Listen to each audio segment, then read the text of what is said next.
가격만 보시는 분들은 폭락장이 오면 어떻게 잠을 못 자고 와 부부싸움 하고 막 장표에 지금 정리를 좀 드렸습니다. 요거는 그냥 암기하시면 좋을 것 같아요. 그냥 교과서처럼 이건 외워야 된다 라고 생각하시고 저렴하게 매수하지 않아도 된다. 그냥 페어한 밸류, 그냥 공정한 가치로 적당한 가격에 어떤 회사를 찾는 게 중요하냐.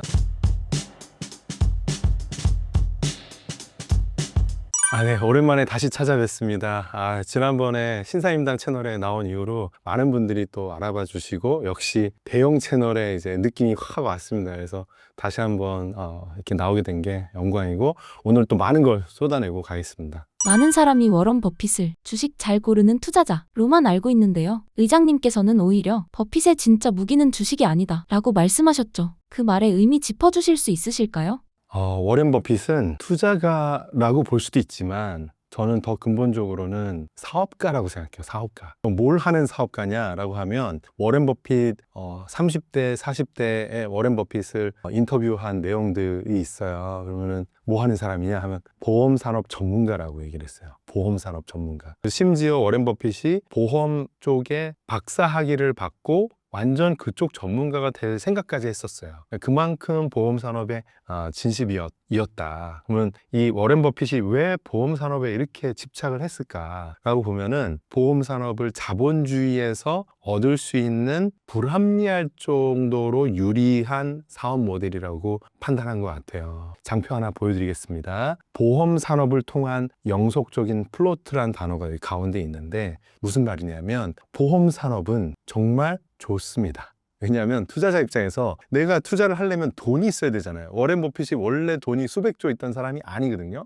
그러면 돈을 누군가한테 빌려오든가 출자를 받던가 남의 돈을 땡겨와야 되잖아요. 뭐가 발생합니까? 이자가 발생하죠. 보험산업은 어떻습니까? 이자 비용 발생하지 않습니다. 왜냐하면 10년, 20년, 30년 후에 어떤 위험에 대한 대가로 보험료를 내면 어떻게 생각하세요? 이거 언제 받을 거예요? 모르죠, 여러분. 20년이 될지 언제 될지 생명보험 내가 돈을 언제 받을지 모르잖아요. 그만큼 오랜 기간 동안 돈이 잠기게 된다는 거죠. 그럼 이 잠겨있는 돈은 보험사 입장에서 잘 굴려야 되는 돈인 거고요. 그 돈을 플롯이라고 하고 이 돈은 이자율이 없다라는 겁니다. 남의 돈을 쓰는데 비용이 없어요. 자본주의에서 이렇게 좋은 게 어딨냐라는 거를 깨달은 거죠. 심지어 본인이 남들 보험사들보다 더 잘 내잖아요. 그러면 이 보험사의 신용도가 올라가죠. 그러면 투자를 잘한 거에 대한 수익도 날 뿐더러 이 보험사의 신용도가 올라가서 업계 경쟁력이 더 좋아져서 이 보험사는 더 큰 보험사가 되겠죠. 그럼 더 많은 수탁고가 들어오고 자기의 투자할 수 있는 원금은 또 늘어나는 거죠. 투자 수익도 늘어나고 원금도 늘어나고 보험 사업도 더 잘 되는 1타 3피가 되는 거죠. 그러니까 정말 좋고 좋은 거예요. 그래서 워렌 버핏은 이런 보험 산업에서 나오는 돈을 받으면서 남의 돈을 굴릴 수 있는 이런 불합리한 이득을 계속 수십 년 동안 누려왔고요. 이걸 스노볼처럼 계속 굴려나간 것이고 그렇게 해서 이 보험사 자산으로 수많은 포트폴리오를 갖게 된 거죠. 그래서 많은 분들이 착각하시는 게 워렌 버핏의 가장 큰 포지션이 애플이야? 아멕스야? 코카콜라야? 얘기하시는데 가장 큰 투자 자산은 보험사입니다. 버핏이 수많은 비즈니스 중에서도 보험을 가장 사랑한 산업으로 꼽은 이유는 무엇인가요? 그거는 이 보험사는 리스크 관리가 핵심이죠. 그래서 리스크 관리를 잘 하면 일단 크게 망하지 않아요. 근데 재난이 닥치고 허리케인이 오고 지진이 오고 이런 리스크를 어떻게 감당하나요? 재보험사가 또 있어요. 그래서 워렌 버핏이 가이코라는 혁신적인 보험회사를 인수하고 또 재보험사도 인수하고 보험사를 여러 개 인수합병하면서 이 보험산업 안에서의 리스크도 다단계로 포트폴리오 관리를 합니다. 그리고 이 보험사가 또 리스크가 있는 것들이 어떤 기업이 망할 리스크나 이런 거에 대한 위험도 있잖아요. 그래서 신용평가사 자체도 하나를 인수를 하죠.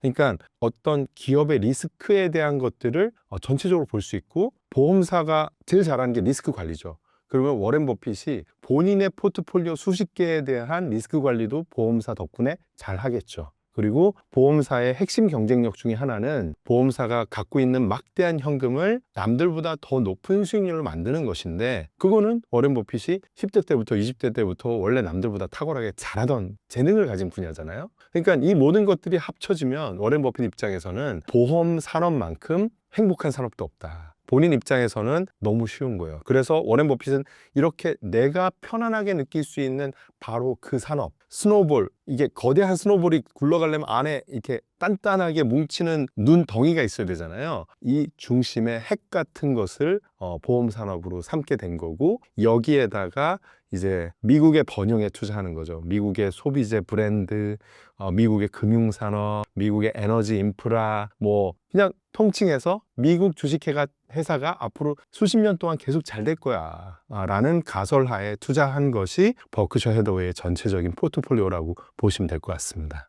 의장님 설명을 들으면 핵심은 결국 플로트라는 개념으로 귀결되는데요. 플로트가 일반적인 차입금이나 투자 자금과 본질적으로 어떻게 다른 돈인지 쉽게 설명해 주신다면요?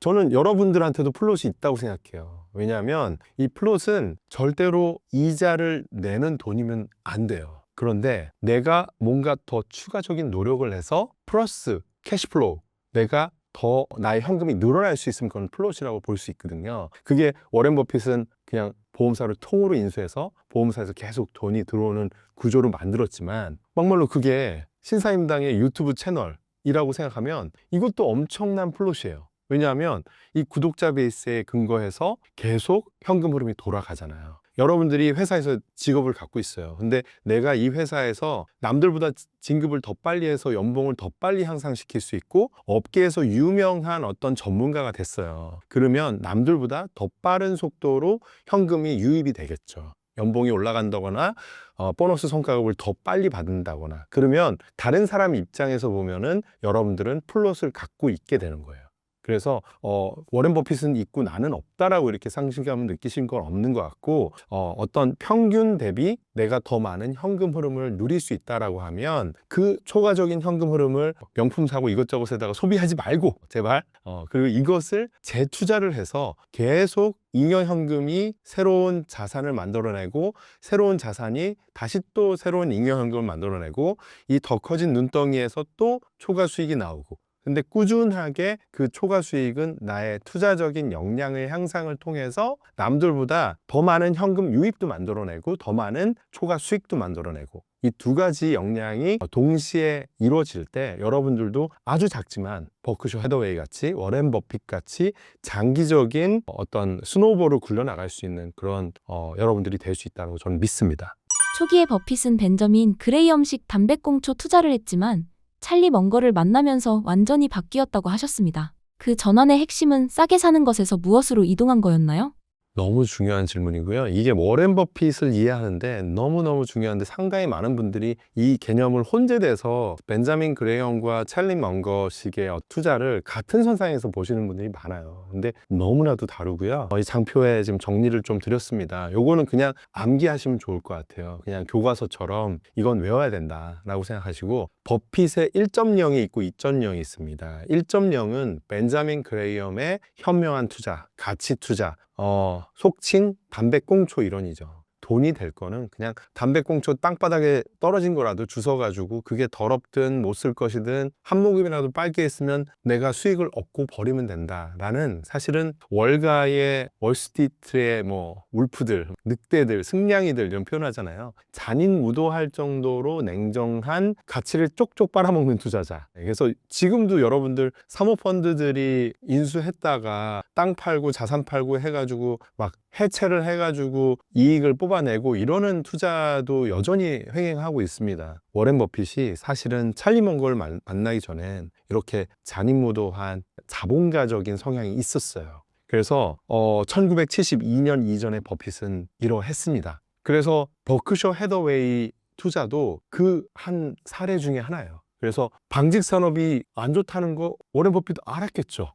얼마나 똑똑한 사람인데. 그런데 이 방직 산업이 몰락하기 때문에 버크셔 해더웨이의 장부상 가치보다 이 기업 가치가 훨씬 낮기 때문에, PBR이라고 하죠. 북밸류보다 기업 가치가 훨씬 낮으니까 이거는 싸게 사서 기계 설비 팔고 땅 팔고 보유하고 현금 다 나눠 가지면 손해볼 게 아니다, 이런 개념으로 투자를 했는데, 나중에 그 과정에서 찰리 먼거로부터 많은 감명을 받습니다. 찰리 먼거가 계속 강조한 것은 애매한 투자 대상을 싸게 사서 자꾸만 싸게 하면은 힘들다, 10년, 20년, 30년 행복한 투자를 하려면 저렴하게 매수하지 않아도 된다. 그냥 페어한 밸류, 그냥 공정한 가치로 적당한 가격에 어떤 회사를 찾는 게 중요하냐. 위대해질 잠재력을 갖고 있는 창업가, 위대해질 잠재력을 갖고 있는 역량과 브랜드를 갖고 있는 바로 그 회사를 찾는 게 중요하다. 그럼 그 회사와 함께 10년, 20년, 30년 두 다리 쫙 뻗고 주변의 사람들로부터 욕먹지 않고 존경을 받으면서 이 창업가와 이 브랜드와 함께 늙어가면 얼마나 행복한 노년이 되겠냐. 찰리 먼거의 그 메시지에 감명을 받고 설득을 받은 거예요. 그래서 2.0 시대에 와서는 찰리 먼거 스타일로 완전 개조됩니다. 그러면서 과거와 작별하면서 벤자민 그레이엄 방식의 그 단순 수치적으로 이게 수익이 되겠다 해서 무조건 투자하는 그런 방식에서 멀어지려고 많은 노력을 합니다. 근데 수십 년의 투자 지켜보면 찰리 먼거와 함께 하는 기간에도 불쑥불쑥 그런 투자를 할 때가 있어요. 수익 나겠네 하면 탁 투자했다가 그래서 신발 회사에 투자한 적이 있어요. 미국에 있는 신발 회사가 잘 되겠습니까? 요즘 기준으로 보면 신발은 중국이나 동남아에서 생산하는 거죠. 근데 당시에 그래 벤자민 그레이엄 방식으로 엄청 저렴하네, 손해볼 게 하나도 없겠어 이러고 투자했는데 진짜 그 산업 망해버려서 투자 자산이 완전 빵이 돼버립니다. 그런 실수를 하고 워렌 버핏 스타일 또 어떻습니까? 나의 다 만천하에 알립니다. 그러면서 수익이 제일 잘 났던 그 해에 그 실수를 과감하게 더 세게 얘기하면서 나는 언제나 이런 투자한 거를 원금을 다 날릴 수도 있는 위험한 실수하는 사람이니 잘 알고 계셔라. 이러면 사람들은 어떻게 생각해요? 수익이 제일 많이 난 해에 교만하고 건방져지지 않고 자랑하고 이러지 않고 오히려 더 겸손하게 자신의 원칙에 근거해서 자신의 실수를 돌아보는 사람이니까 존경하게 되는 거죠. 그래서 저는 워렌 버핏이 인격적으로 진화한 계기가 찰리 먼거를 만났기 때문이라고 생각하고, 그래서 자연스럽게 버핏을 공부 깊이 하다 보면 찰리 먼거는 왜 이런 생각을 하게 됐을까? 이런 생각들로 많이 귀결 되게 돼요. 그래서 워렌 버핏과 찰리 먼거는 하나의 쌍으로 이렇게 두 사람을 쌍둥이처럼 이렇게 생각해서 두 사람을 다 공부를 해야지 하나의 페어가 된다는 거 명심해 주시면 감사할 것 같아요. 이런 버핏의 구조와 철학을 보면 개인 투자자로서는 개별 종목보다 구조를 따라가야 한다 라는 생각도 드는데요. ETF 투자자라면 어떤 관점 하나만큼은 반드시 가져야 한다고 보시나요? 워렌 버핏은 미국의 어떤 장기 번영에 투자를 했죠. 예, 그래서 만약 S&P 500 지수에 투자하고 계시는 ETF 투자자라고 하면은 워렌 버핏의 마인드셋하고 되게 비슷한 거예요. 그래서 워렌 버핏의 포트폴리오가 되게 다양하지만 지금 여기 장표에 보여드릴게요. 버크셔의 스노우볼이라고 되어 있는 이 장표에 보시면은 금융, 소비재, 에너지 인프라, 쉐브론 정말 다양합니다. 그런데 테크 기업들이 거의 없죠. 핵심 뭐냐면 그냥 미국의 장기 성장에 베팅을 하는 거예요. 500 지수가 딱 그렇거든요. 그래서 만약에 버핏의 마인드셋으로 투자를 한다라고 하면 그냥 꾸준하게 계속 적립식으로 S&P 500 지수를 사고 미국이란 나라의 패권, 헤게모니, 경제적인 패권이 흔들리지 않는 것만 확인한다고 하면 계속 물량을 늘려나가는 그런 전략을 취하시는 게 될 것 같고요. 그리고 남들이 다 좋게 보는 막 투자에 대한 환상이 커지는 시기에 사는 게 좋을까요? 아니면은 공포에 사람들이 다 질려 있을 때 투자하는 게 좋을까요? 정답은 공포에 투자하는 겁니다. 왜냐하면 장기 번영이 좋다는 거에 투자하는 거잖아요. 우리가 바라보는 타임프레임은 시간표는 10년, 20년, 30년이에요. 그럼 그 사이에 위기도 있고 공포도 있고 뭐 패닉도 있고 온갖 종류의 진짜 사람들을 코너에 몰아넣는 상황들이 많은데 제가 말씀드린 것처럼 경제 패권을 누가 갖고 있냐? 인류는 경제는 계속 위기에 대응하고 어떤 문제들을 해결하면서 인류의 경제는 계속 발전한다는 거대한 어떤 명제를 신뢰하고 그에 따른 장기적인 어떤 기다림을 가져가는 거거든요. 그렇기 때문에 그렇다고 하면 장기적으로 이 경제는 우상향할 거야 라는 믿음이 있으면은 떨어질 때는 가치보다 가격이 떨어지는 상황이 되기 때문에 저렴해지는 거잖아요. 땡큰 거예요. 폭락장이 오면 가치 투자자는 환호를 합니다.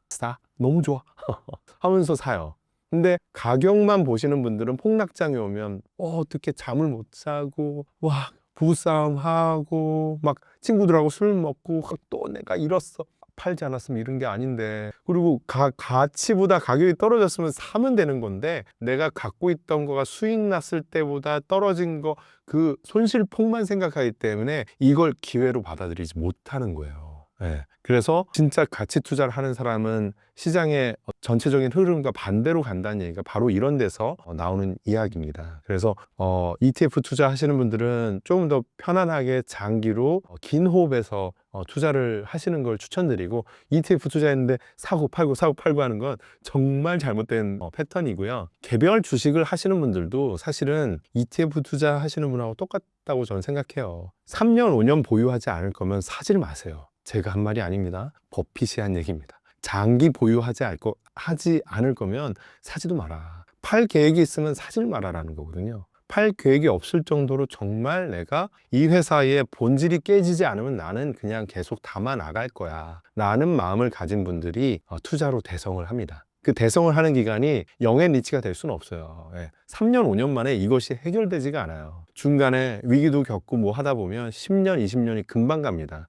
긴 시각으로 이 투자의 어떤 성장의 곡선을 바라보셔야 되고, 나의 자산의 성장은 뭐다? 나의 투자가로서의 역량의 성장과 정비례한다 라고 생각하셔야 됩니다. 돈을 쫓으면요, 돈이 도망갑니다. 근데 여러분들이 여러분의 원칙을 세우고 그 원칙 위에 여러분의 역량을 차곡차곡 한 달, 두 달, 1년, 5년, 10년 쌓아 나가잖아요. 이게 어디 안 도망가요. 이게 쌓였을 때 돈이 갑자기 계단식으로 빵빵 늘어납니다. 그리고 지나서 친구들이 바라볼 때 저 주식으로 대박났어, 운 되게 좋아. 사실 운이 아니에요. 지난 5년, 10년 동안 원칙을 갖고 공부한 거에 대한 대가를 주변 사람들이 봤을 때는 그 사람이 과거에 쌓아놨던 그 모든 축적의 시간이 안 보이기 때문에 운이라고 하는 것이지, 그 운 뒤에는 그 시간이 축적된 게 있는 겁니다. 마지막으로 버핏은 90대가 넘어서도 은퇴하지 않고 투자를 계속하고 있습니다. 버핏이 평생 투자자로 살 수 있었던 진짜 이유, 그리고 우리가 삶에 적용해야 할 단 하나의 태도는 무엇일까요? 일단 첫 번째, 버핏이 왜 90대 넘어서까지도 현업에서 이렇게 왕성하게 활동을 하다가 올해 은퇴를 선언했지만 이렇게 연세가 많을 때까지 현업에 뛸 수 있었는가, 그 이유를 설명해 드리면 여기 인간관계도로 보시면 나와요. 여기에서 제일 주목하셔야 될 부분이, 안에 가까운 분들이 많아요. 아빠도 있고, 사실 워렌 버핏이 아버지가 사선 국회의원입니다. 되게 금수저예요. 근데 그렇게 큰 영향을 미치진 않았던 것 같아요. 찰리 먼고가 오히려 제일 영향이 많았지만, 워렌 버핏이 정말 90 넘어서까지도 해야겠다라는 의사결정에 가장 큰 영향을 준 분은 여기 아래쪽에 나오는 로즈 블럼킨 여사입니다. 마음의 엄마 같은 존재인데, 은퇴를 끝까지 미룰 수 있었던, 노년까지 사업에 집중하는 태도를 알려준 바로 그 사람입니다. 이 로즈 블럼킨 여사는 20대 초반에 정말 혼자서 러시아에서 박해받던 유태인인데, 그냥 젊은 나이에 중국으로 해가지고 배 타고 뉴욕 칸까지 와서 호롤단신 목숨 걸고 그냥 자수성가를 한 거예요. 그래가지고 식료품 가게에서 물건 팔다가, 가구 팔다가, 그냥 집안을 일으켜 세워야지 그 일념 하나로 해서 90살 넘어서까지 자기 매장에서 이미 돈을 너무 많이 벌었는데도 불구하고 월화수목 금금 나와가지고 세일즈를 하고, 다리도 아프니까 전동 휠체어 타고 확성기에 들고 카페트 할인입니다 막 이거를 90세 넘어서도 자산이 수천억이 있는데, 그거 왜 그래요? 그 업 자체가 자기가 사랑하는 존재가 된 거, 자기가 하는 일을 자기가 사랑하는 거죠. 천직이라고 생각하고 이거는 나의 소명이다, 이런 청교도적인 정말 이 청량함이 있는 거예요. 근데 워렌 버핏이 그걸 존경하게 된 거고, 저는 워렌 버핏이 진짜 왜 이렇게 위대해졌나라고 생각하면 60대 이후에 오래 건강하게 살았기 때문이에요. 건강관리 90세까지 안 살았으면, 90 넘어서까지 현직에 있지 않았더라면 그러지 못했어요. 장수가 정말 비결이에요. 두 번째, 그 장수하는 기간 동안 현직에서 은퇴 안 한 게 비결이에요. 그래서 많은 분들이 영앤 리치 빨리 파이어, 완전 정반대 의사결정이에요. 그래서 워렌 버핏과 정반대로 잘 될까? 저는 되게 의문이 많고, 지금 몇 년 전에 파이어, 영앤 리치 이런 거 외치다가 지금 다 어디 가셨잖아요. 워렌 버핏한테 배우세요. 검증된 사람한테. 진짜 50년, 70년 검증된 사람한테 배우시길 추천드리고, 그러려면 로즈 블럼킨까지 여러분들이 알아야 된다는 거예요. 어디에 나와 있냐? 워렌 버핏의 스노우볼이라는 전기에 나와 있습니다. 그래서 마지막으로 한마디를 드린다고 하면, 버핏의 성공의 요인은 4가지예요. 말씀드립니다. 지식의 스노우볼을 돌려야 돼요. 사람의 스노우볼을 돌려야 돼요. 자산의 스노우볼을 돌려야 돼요. 기업의 스노우볼을 돌려야 돼요. 이 스노우볼 4개가 톱니바퀴처럼 서로 돌아가게 만들어야 되는데, 제일 먼저 여러분한테 기업이 있습니까? 인수할 만한 기업이 있어요? 아직 없잖아요. 여러분들이 제일 먼저 돌려야 하는 바퀴는 뭘까요? 지식의 톱니바퀴예요. 지식의 스노볼을 돌려야 돼요. 그럼 이 지식의 스노볼, 이게 막 굴러가려면 안에다 옹골차게 핵심 가운데를 원리를 넣어요. 원칙을. 원칙이 없이 하면 이 스노볼이 다 뭉개져요. 예. 단단한 하나가 되지 않거든요. 그래서 여기 기웃 저기 기웃 하지 마시고 검증된 사람한테 배우세요. 많은 유튜브 채널 보지 말고 신사임당 하나 보시고 많은 사람한테 묻지 마시고 워렌 버핏한테 물어보세요. 근데 워렌 버핏이 친절하게 수천 페이지에 달하는 주주서 안에 다 써놨어요. 안 읽는 게 문제예요. 그래서 이 지식의 스노볼의 중심에 버핏의 이론을 갖다 넣으시라. 저는 지금 거의 20년째 버핏의 이론에 살을 붙여 나가니까 너무 행복한 투자가 된다라는 걸 저도 증명을 스스로 하고 있습니다. 그래서 제가 지금 투자 회사를 만든 지 10년 됐는데 아무것도 없이 시작해서 지금 1,200억 넘는 운용 자산을 지금 갖게 되고 다수의 성공 케이스들을 만들어냈는데, 이 모든 것들의 핵심에는 버핏의 원칙을 그냥 생각 없이 따라 하니까 이 최고의 PT 선생님이에요. 지식을 쌓아라. 지식이 쌓이면 뭐가 돼요? 내 지식을 보고 이 지식을 탐내는 좋은 사람이 꿀벌처럼 날라들어요. 그러면 이분은 내가 저리 가라고 해도 열심히 저한테 와요. 유튜브 하면 막 채널에 구독자 생기는 것처럼 내가 좋은 지식을 갖고 있으면 좋은 분, 이 뜻을 함께하는 분이 독서 모임이 됐든 뭐가 됐든 생겨요.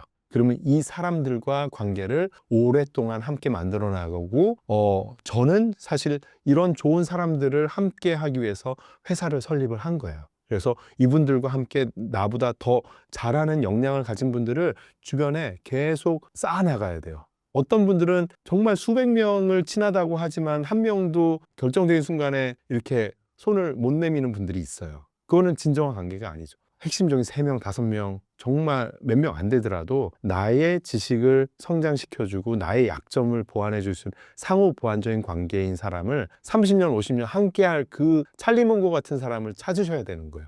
그러면 이게 스노볼이 되는 거예요. 그러면 이런 좋은 사람과 좋은 지식을 갖고 있잖아요. 좋은 기업을 찾습니다. 좋은 투자 자산을 찾습니다. 이 4가지가 서로 맞물려 돌아가면서 자산이 또 더 큰 수익을 만들어주고, 이 수익이 다시 어떤 이 자산이 불어나는 과정에서 새로운 지식을 또 얻게 되고 새로운 사람을 얻게 되고, 이게 선순환 구조가 돌아가는 그 순간이 오게 되면 그때는 그냥 겸손하게 계속 조용히 원칙을 지키면서 하던 대로 쭉 하시면은 건강관리만 잘하면 되는 거예요. 그때는 가고 있으니까. 네. 그래서 여러분들이 이 회전의 동력, 내적 신뢰, 외적 평판, 이 모든 것을 버핏처럼 얻어낼 수 있으면 좋겠어요.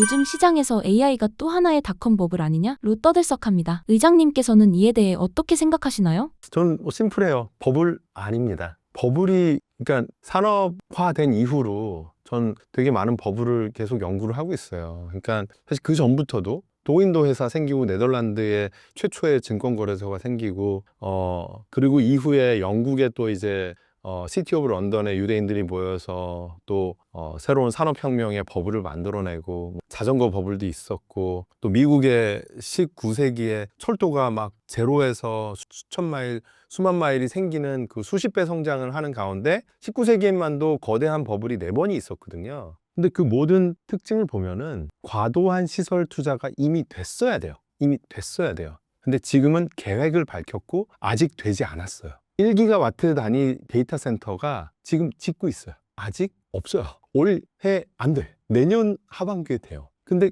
그것도 계획된 거에 10%도 안 돼요. 앞으로 2년, 3년 후에 완공이 되고, 그때 가서 진짜 1기가와트짜리 수십 조짜리 데이터 센터 30개가 생겼는데 일부는 되게 쓸모가 없는 것 같아 라고 밝혀졌을 때, 그때 버블이 터질 수 있는 거죠. 지금 그 계획에 철도로 치면 이런 거예요. 저쪽 샌프란시스코에 금광이 터졌대. 1849년도죠. 그러고 나서 수십 년 동안 엄청난 철도가 계속 부설이 돼요. 그래서 초기에 한 10년 이때는 버블이 있을 수가 없죠. 다 쓰이니까. 근데 여기에 탐욕이 과도해져 가지고 과잉 투자가 벌어졌을 때 이게 유틸라이즈, 활성화가 안 돌아가니까 그때는 무너지는 거거든요. 그래서 AI 팩토리에 해당하는 AI 데이터 센터가 이 시대에 철도에 해당한다고 보면 이게 일단 만들어지는 것까지는 기다리세요. 그때까지는 미국은 돈을 땡겨서라도 이거 데이터 센터 만들 겁니다. 왜? 지금 이거는 안보의 이슈예요. 네. 미국이 이 데이터 센터를 안 짓는 거는 말이 안 돼요. 그건 자살행위예요. 왜냐하면 초지능이라는 거대한 가치를 만들 이놈이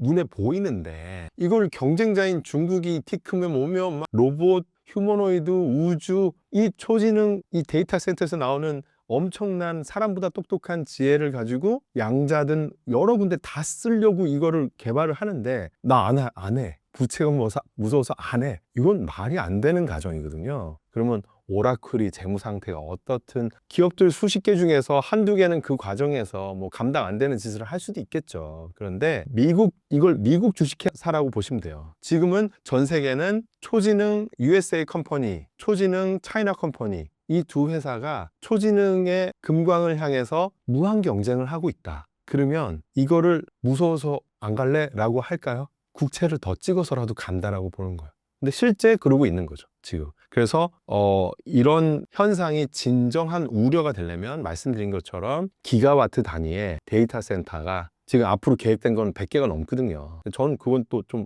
너무 과하지 않나? 약간 우려는 하고 있어요. 근데 100개가 아니라 한 20, 30개는 만들어질 거예요. 예, 스타게이트만 해도 이게 몇 개가 된다라는 거니까. 예, 몇십 개가 되는 거죠. 예. 그래서 이거를 일단은 내년 하반기에 스타게이트 1기, 또 그록 XAI에서도 작년에 2, 30조 들여가지고 데이터 센터를 만들었는데 이거에 몇 배 되는 거를 또 만들고 있다. 뭐 다 각자의 계획이 있잖아요. 아마존도 마찬가지고. 그럼 계획들에서 1차 건설 완공되는 것들을 보고 이런 것들이 만들어내는 연산의 결과물이 무엇이냐, 그것이 쓸모 있을까 없을까를 보고 나서 판단해야 되고, 많은 분들이 야 챗GPT 가지고 뭐 돈이 되냐 이러는데 저는 어떻게 생각하냐면 챗GPT만으로 돈은 안 되지만 그것도 돈이 될 거예요. 근데 챗GPT로 인해서 기업들에서 활용을 해서 이 기업들이 똑같은 인력으로 매출을 2배, 3배 낼 수 있고, 그리고 챗GPT, 그록 뭐 이런 생성형 AI들과 스마트 팩토리의 센서들과 이런 우리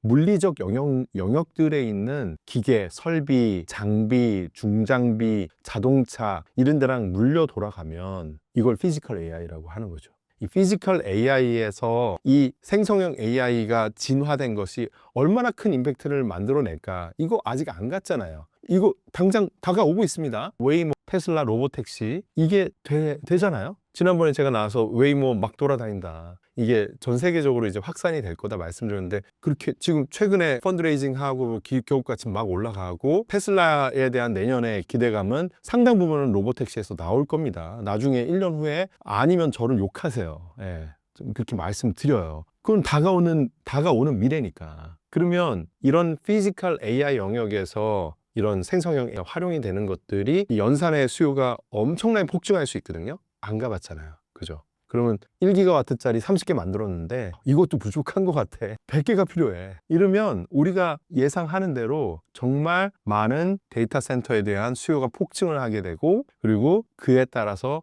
반도체도 지금 대비 5배, 10배가 더 필요하게 되는 거고, 그러면 아직 거기까지 가는데 수요와 공급이 적절하게 맞아서 돌아간다고 하면 버블이라고 할 수 없는 거죠. 이게 깨졌을 때가 무너지는 거거든요. 근데 아직은 그런 상황은 절대 아니다 라고 말씀드릴 수 있습니다. 1999에서 2000년 닷컴 버블 당시 기업들과 지금 AI 데이터 소프트웨어 기업들을 비교했을 때 결정적으로 달라진 점은 무엇이라고 보시나요? 닷컴 버블 때랑 지금이랑 너무 다르죠. 예. 전 닷컴 버블 때 대학생이었거든요. 그래서 좀 기억이 나요. 예. 근데 정말 달라요. 그때는 닷컴자 붙이면 다 올라갔고, 그리고 닷컴 붙인 회사들은 전형적으로 이익이 안 나오고요. 심지어 매출도 너무 미미했죠. 당시에 아마존이나 구글이나 다 되게 꼬꼬마 회사였어요. 요즘으로 치면 그냥 스타트업이었어요. 지금 버블을 만든다고 의심받는 회사들은 시가총액 탑 10 안에 드는 회사고, 탑 10 부자들이 하는 일. 오라클 걱정하지 마세요. 레리 앨리슨이 세계 탑 10 부자입니다. 여러분들이 걱정할 대상이 아니에요. 부도가 날 것 같아요. CDS 프리미엄 이런 거 보면은 2, 3% 수준으로 추정이 될 거예요. 예. 그래서 걱정할 대상은 아니라고 생각해요. 그래서 지금의 버블론의 주역들은 현금 흐름이 너무 탄탄하다, 매출 성장률이 가파르다, 동시에 이익도 성장한다, 그리고 앞으로 미국 초지능 주식회사의 오른팔 왼팔 주역을 하게 된 그럴 회사들이다. 그러면 아까 전에 말씀드린 것처럼 중국과의 경쟁 속에서 이 초지능 미국 주식회사를 성장시킬 주역들을 날려버릴 수 있을까, 미국이란 나라에서? 어떻게 하든 가져갈 것이라고 생각하고요. 지금 트럼프 정권이 워낙 기업 친화적인 성향이기 때문에 더더욱 그런 부분들은 아마 단기적인 우려에 지나지 않을까 이런 생각을 합니다. 특히 엔비디아나 테슬라나 팔란티어나 뭐 정치적으로 트럼프가 일론 머스크가 미울 수도 있어요. 근데 이 회사를 망가뜨려요? 그러면 미국의 전기차 생산은 완전 쪼그라드는데요. 그리고 스페이스X를 일론 머스크 밉다고 날려버려요? 그리고 스페이스X가 지금 전 세계 저궤도 위성 점유율 80%입니다. 이걸 한꺼번에 날려버린다고요? 상상할 수 없는 일이에요. 이 미국이라는 주식회사 입장에서 보면 그 자해하는 행위예요. 그런 행위는 하지 않을 것이다 라고 생각합니다. 철도 버블은 왜 단기적으로는 붕괴했지만 장기적으로는 미국 경제의 뼈대가 되었을까요? 과거에 이제 철도 버블하고 좀 오버랩해서 보는데 미국의 19세기 철도 버블이 계속 있었어요. 워낙 철도라는 게 당시 개념으로는 신박했거든요. 그래서 철도가 처음 나왔을 때는 레드 플래그 법이라는 게 있어서 사람보다 더 빨리 뛰거나 말보다 더 빨리 뛰면 안 된다고 법을 만들었어요. 더 기차가 빨리 갈 수 있음에도 불구하고 가면 안 된다. 사람들이 평상시에 느끼던 속도 있잖아요. 말로 가는 속도보다 훨씬 더 빨리 가면 악령이 씌인다고. 근데 이거를 의회에서 진짜로 논의를 하고 법안을 만들 정도로 되게 그랬어요. 근데 지금 요즘 시대랑 비춰보면 요즘에 우리가 자율주행 차량 도입을 해야 되냐 말아야 되냐 이거 걱정이 많고 휴머노이드에 AI 붙이면 이 휴머노이드가 사람 죽이면 어떡하냐 똑같은 저는 우려라고 생각하고 결국은 기술 혁신에 사람은 적응하고 기술 혁신을 활용해서 인류는 더 번영을 향해서 나아간다고 저는 그렇게 믿는 사람이거든요. 산업혁명 때도 그랬기 때문에 단지 산업구조가 바뀔 뿐이지. 그래서 사실 19세기 철도가 놓일 때 미국의 금광이 발견되고 그 이후에 수십 년 동안 철도가 와장창 놓이는 그 과정과 지금의 초지능이 발견되고 데이터 센터가 놓여가면서 AI가 전 산업에 이렇게 침투되는 모습들이 비슷하다고 보거든요. 자, 그러면은 당시에 철도가 있었어요. 지금은 데이터 센터예요. 데이터 센터가 인프라니까. 이 데이터 센터가 놓이려면 에너지도 있어야 되죠. 에너지와 데이터 센터, 그럼 데이터 센터 생기려면 반도체도 있어야 되고 반도체, 칩, 에너지, 데이터 센터 이렇게 있어야 되는 거예요. 쭉 놓여요. 그럼 얘네들이 놓이고 연산 능력이 수백 배, 수천 배로 늘어나면 뭘 할 수 있겠어요? 자동차를 자율로 보낼 수 있고 휴머노이드를 수만 대, 수백만 대를 사람 대신에 일하는데 이 연산을 시킬 수 있고 어마어마한 부가가치를 만들어낼 수 있는 인프라가 되는 거죠. 그래서 지금은 많은 사람들이 데이터 센터에 집중을 하지만 결과적으로 우리가 10년, 20년 후에 정말 부가가치를 만들어낼 거는 데이터 센터는 나중에는 그냥 전기 송배전선, 전기선 같은 존재가 돼요. 그러면 전기선이 어디에 있고 기차 레일이 어디 깔려 있고 이거 그렇게 관심 없지만 사실 우리가 이런 산업혁명의 인프라로 인해서 편리함을 누리게 돼서 우리가 더 수명도 늘어나고 더 풍족한 삶을 살게 됐잖아요. 그런 것처럼 이 연산 역량이 수천 배로 늘어난 거에 혜택을 우리는 누리게 될 것이다. 그래서 결국은 인류는 이번 텀에 엄청난 어떤 성장성을 통해서 버블도 오겠지만 장기 번영을 또 새로운 어떤 방법으로 만들어낼 것이다. 이렇게 보는 거죠. 그래서 사실 지난 10년, 20년, 30년의 모습과 앞으로의 한 20년의 모습이 되게 다를 수 있다고 생각해요. 오히려 산업혁명이 아주 전성기. 그래서 미국의 어떤 정말 번영, 영국으로부터 패권을 가져오던 시절이 19세기 중순 이후였는데 그때와 되게 비슷할 것 같다라는 거죠. 그래서 이 철도 많이 놓는 과정에 맨 뒷단에 맥킨리 대통령이 있었어요. 이 맥킨리 대통령이 상당히 호전적이고 땅 따먹게 하면서 미국의 영토를 확장을 시켰던 대통령인데 트럼프가 이번에 2기 집권하면서 취임식 때 언급했던 사람이 바로 맥킨리 대통령이에요. 그러면서 알래스카에 있는 산 이름 하나를 맥킨리 산으로 바꾸면서 영토 확장에 대한 야욕을 밝힌 거죠. 그럼 최근에 베네수엘라 막 그냥 마약이다 뭐 이러면서 침공을 하지만 사실은 그냥 근원적인 이유는 더 확장적으로 가는 거예요. 그러니까 미국이 철도의 시대처럼 초지능 시대에도 그렇게 장기 고성장으로 간다? 라고 하면 미국은 원래 모습으로 돌아가는 거예요. 원래 모습은 되게 폭력적이고 패권 국가로서 정말 부끄러움 모르게 과감하게 무서운 일진의 모습이 드러날 가능성이 훨씬 높아진다. 우리가 생각하는 평화를 추구하고 세계 경찰 역할을 하면서 문제를 해결하는 그런 미국보다는 미국의 패권을 강화하기 위해서 침략도 감행할 수 있는, 그래서 올해가 중요하다는 겁니다. 올해 어떤 일이 있었습니까, 여러분들? 국방부 이름이 바뀌었어요. 국방부가 원래 디펜스거든요. 방어하는 부서였어요. 국방부 장관, 방어. 이름이 뭘로 바뀌었냐요? 이름이 전쟁부로 바뀌었어요. 나는 전쟁을 하겠다로 바뀐 거예요. 미국은 19세기에 엄청나게 호전적인 국가였습니다. 다시 미국은 호전적인 국가로 올해를 기점으로 바뀌었다. 그 근간에는 초지능의 역량을 자신감이 생기잖아요. 이거의 근간에서 우리는 패권을 훨씬 강화할 거야. 그럼 지금 세계 GDP 대비 한 20 몇 % 하는 미국의 GDP 비중이 2차 세계대전 직후가 한 40% 육박했거든요.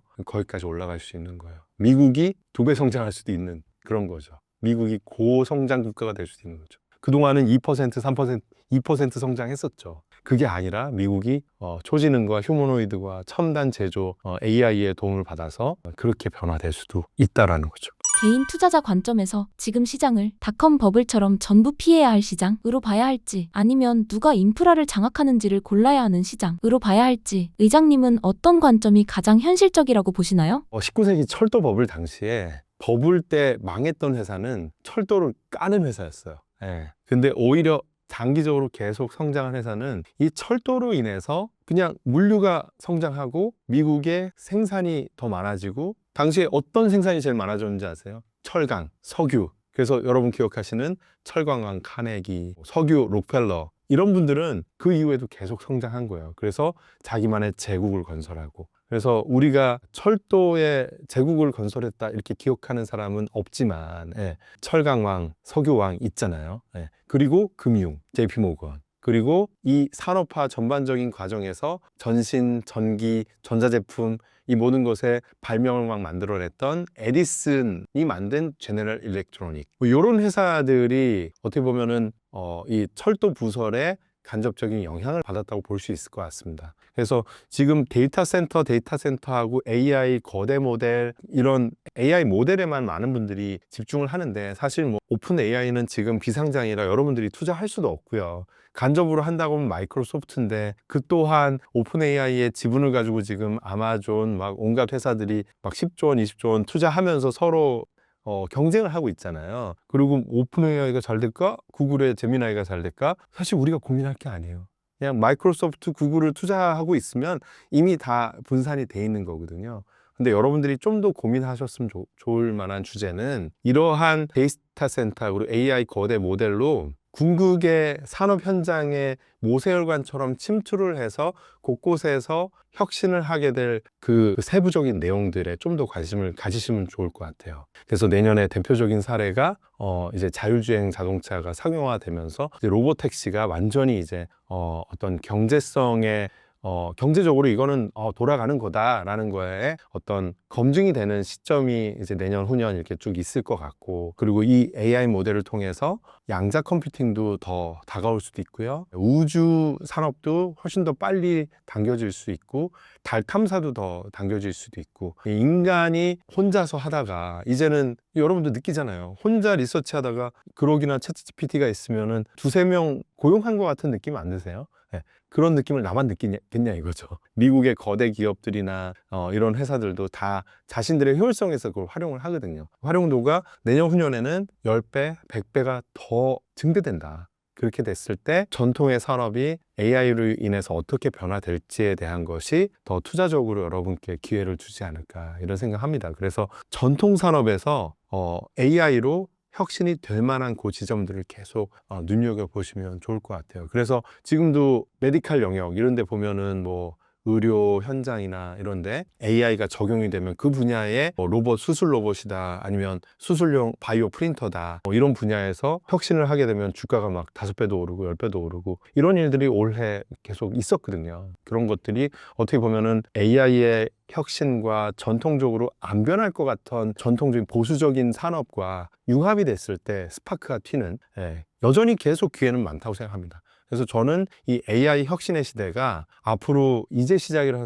생각하고 한 2년, 3년 동안 깊이 여러분들이 이 부분들을 공부하다 보면 정말 큰 수익을 얻을 수 있는 기회가 앞으로도 많다. 예.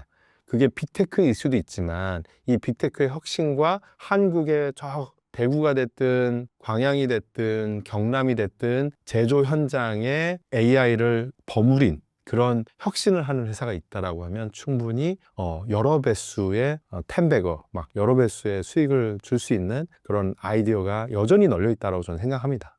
팔란티어는 정부, 국방, 정보기관 같은 비경기적, 비유행적 고객을 많이 가지고 있습니다. 이런 고객 구조가 닷컴 버블 당시 기업들과 결정적으로 다른 점이라고 볼 수 있을까요? 팔란티어는 닷컴 버블 때 이런 기업은 없었어요.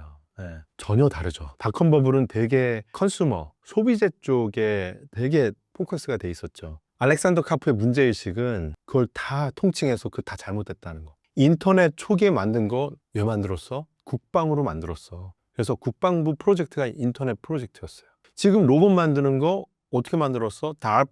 DARP 챌린지. 그게 미국 국방부의 혁신 챌린지 프로그램에 1등 했던 게 효보잖아요. 그게 지금 레인보우 로보틱스 대표님이 되는 거거든요. 그러니까 다 미국 국방부가 이 혁신을 만든 주역이다. 그런데 맨날 뭐 전자상거래하고 뭐 트위터, 페이스북, 인스타에 막 자랑하고 이게 미국 국방하고 무슨 상관인데 그걸 내가 탓하진 않지만 미국의 기술 혁신이 왜 과거에는 미국의 국방력의 상승과 패권의 강화에 쓰였는데 지금 와서는 저렇게 중국이 치고 올라오는데 우린 가만히 식물인간처럼 왜 있냐. 이 메시지가 기술공화국에 적혀 있죠. 예. 근데 이 팔란티어의 알렉산더 카프의 어떻게 보면 정치적인 이런 언행들이 계속 힘을 얻고 있는 것 같아요.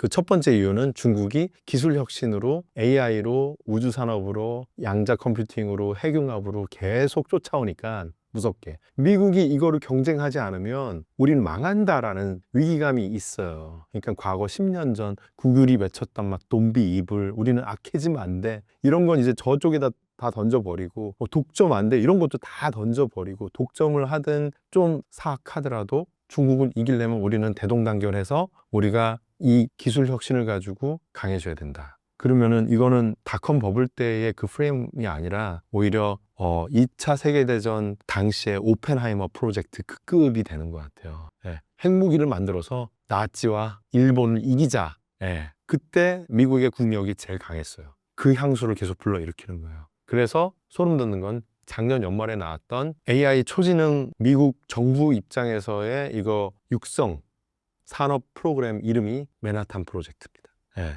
핵무기 개발 프로젝트가 맨하탄 프로젝트였죠. 이게 오버랩이 되는 건 제 얘기가 아니라 미국 정부의 공식 입장이에요. 되게 무서운 얘기거든요. 예. 그렇게 따지면 지금 알렉산더 카프는 팔란티어 대표이사로서 이 얘기 한다기보다는 저는 지금 공화당 비례대표 얘기 같아요. 이 사람은 정치인이에요. 근데 앞으로 초지능 시대의 기업가들은 우리가 목격하는 시점보다 훨씬 더 정치적이 될 것 같아요. 왜냐하면 기술 혁신이 이제는 진영 간의 다툼의 그 칼끝에 놓이거든요. 그러니까 알렉산더 카프는 그 칼끝에서 자기는 장렬히 전사하는 기사가 되겠다는 거예요. 그러니까 뒤에서 응원하는 세력들이 막 붙잖아요. 그리고 나는 이 국방을 강화시키는 그리고 이 온톨로지 데이터 맥락을 잡는 최첨단 무기를 전쟁터에서 검증된 거를 가져다가 대기업에서 물류 최적화와 생산 효율 최적화에 활용을 해줄게 하면서 내가 내려주듯이 이건 뭐 기업을 영업을 다니는 게 아니라 쓸 수 있게 해줄게 그러니까 이런 개념이에요. 그래서 미국의 첨단 제조를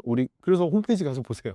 미국의 첨단 제조를 우리가 만들어 나간다. 우리가 건설한다 이러면서 미국 국기 딱 갖다 걸어 놓거든요. 이게 지금 민간 회사의 홈페이지인가 아니면 미국 상무부의 홈페이지인가 헷갈릴 정도예요. 그런데 정부와 민간 대기업 간의 경계가 모호해지는 게 앞으로는 더 심해질 거다. 중국은 이미 그래. 왜냐하면 공산당이 그렇게 만들어 버렸어요. 정부와 민간 기업의 경계가 공산당의 독재로 그냥 이렇게 하나가 돼버렸고 미국은 원래 안 그랬는데 이게 경쟁자를 이겨야 돼. 초지능이라는 근간이 터졌어. 야 대동단결하자 돼버린 거예요. 그래서 이거는 맨하탄 프로젝트 수준이다. 그리고 더 거슬러 올라가면 메디치 가문 아시죠? 르네상스를 만들었던 메디치 가문이 경제력과 정치력과 이 모든 걸 다 가졌었어요.